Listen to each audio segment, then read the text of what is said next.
Bien-aimés, nous entamons notre dernier point sur le groupe des dons, des puissances, dons des guérisons, dons des miracles, et puis le dernier c'est don de la foi.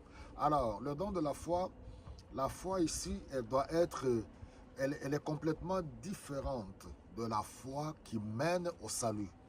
Crois en Jésus-Christ et tu seras sauvé, c'est-à-dire on croit, on reçoit le pardon de ses péchés et par la foi, nous savons que nous avons la vie éternelle quand on quittera ce monde. Mais la vie, nous l'avons déjà en nous parce que Christ vit en nous. Donc, ici, c'est la foi qu'on peut dire face à une situation, la détermination, la confiance, l'assurance que nous avons.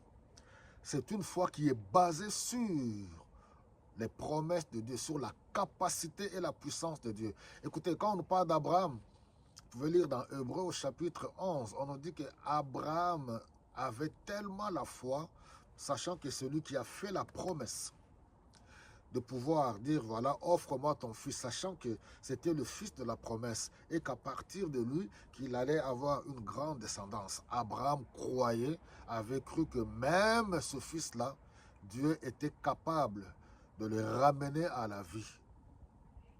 La foi d'Abraham. Il savait que Dieu était capable, que rien n'était impossible à lui. Si vous lisez Romains au chapitre 4, à partir du verset 16, sauf erreur, on nous dit que face à la promesse que Dieu lui avait faite, Abraham avait presque 100 ans. Il avait cru, sachant que Dieu a la capacité et la puissance de réaliser la promesse qu'il allait avoir un enfant. Il ne douta de rien. Alors, quand vous prenez dans l'Ancien Testament, prenez le cas de Josué et Caleb, ils se sont distingués, c'était des hommes de foi. Pourquoi? Face à la promesse, ceux qui ont écouté le rapport de Josué et Caleb, du fait que lors de leur retour, quand ils ont exploré la terre promise, quand ils ont appris qu'il y avait des géants dans ce territoire, les hommes qui n'ont pas la foi, ils ont commencé à pleurer. Vous trouverez de telles personnes dans l'église. Les gens de peu de foi. La différence est à faire. Il faut toujours faire la différence des choses. La foi dont on parle ici, elle est basée sur les promesses de Dieu. Ce n'est pas la positivité. Non, ce n'est pas des convictions personnelles. C'est croire à la capacité, à la puissance de Dieu. Si c'est lui qui a fait cette promesse, alors il est capable d'accomplir cela.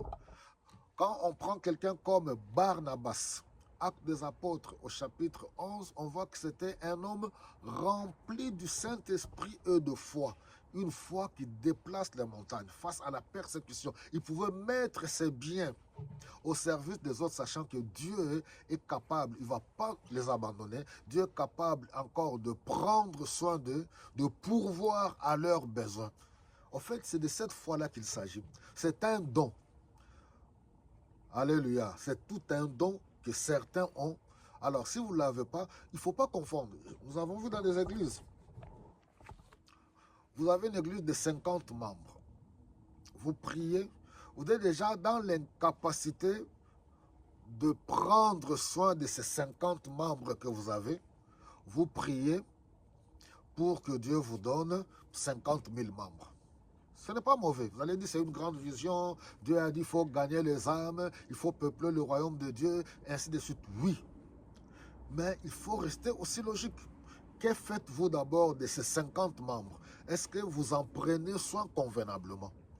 Si vous êtes incapable de prendre soin des 50 membres et que vous envisagez avoir directement 50 000, c'est de la folie. Certes, la foi, c'est la folie, mais ce n'est pas être juste. Ça, c'est tout simplement la chair, les émotions, et ainsi de suite. Nous devons rester réglo, être corrects. La foi est basée sur les promesses de Dieu où Dieu sera glorifié. Mais quand les mobiles ne sont pas purs pour chercher à concurrencer, pour dire voilà, nous avons la plus grande église, nous avons la plus belle église, ça, ce n'est pas un don de la foi. Alléluia. Donc, c'est des petites choses-là qu'il faut tout simplement faire la différence des choses.